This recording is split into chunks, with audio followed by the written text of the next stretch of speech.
Chalakudy rotary ക്ലബിന്റെ ആഭിമുഖ്യത്തിൽ Ernakulam Giridhar eye ഇൻസ്റ്റിറ്റ്യൂട്ടിന്റെയും SSM റിസർച്ച് ഫൗണ്ടേഷന്റെയും സഹകരണത്തോടെ നടപ്പാക്കുന്ന LP UP വിദ്യാർത്ഥികൾക്കായുള്ള നേത്രാരോഗ്യ പദ്ധതിക്ക് തുടക്കമായി. ഇതിന്റെ ഭാഗമായി Chalakudy government east LP UP high school വിഭാഗങ്ങളിലെ കുട്ടികൾക്കും രക്ഷാകർത്താക്കൾക്കുമായി സൗജന്യ നേത്ര പരിശോധനാ ക്യാമ്പ് നടത്തി. Chalakudy police station SHO MK Sajeev ഉദ്ഘാടനം നിർവഹിച്ചു.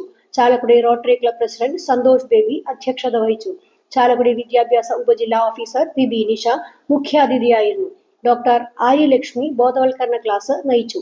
Programme chairman advocate Ramesh Kumar Kuzhikkattil, LP head mistress IN Sreeja, high school head mistress NS Sheeba, rotary club മുൻ പ്രസിഡന്റുമാരായ George Kalleli, PK Muraleedharan, John Thekkekara, മാധ്യമപ്രവർത്തകൻ Lalumon Chalakudy, Babu Joseph, rotary treasurer Roy K Davis, അധ്യാപക പ്രതിനിധി Telma Correa, PTA president TS Sreenath എന്നിവർ പ്രസംഗിച്ചു.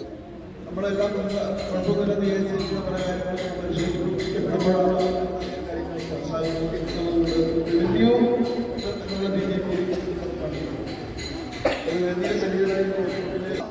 നേരത്തെ തന്നെ അതിലുണ്ടാകുന്ന വ്യത്യാസങ്ങൾ തിരിച്ചറിയുകയും ന്യൂനതകൾ ഉണ്ടെങ്കിൽ പരിഹരിച്ച് മുന്നോട്ട് പോവുകയും ചെയ്യുകയാണെങ്കിൽ നമുക്ക് കുറച്ച് കാലം കഴിഞ്ഞിട്ട് കണ്ണടയൊക്കെ ഇട്ടാൽ മതിയാവുമെന്നാണ് എനിക്ക് തോന്നുന്നത്.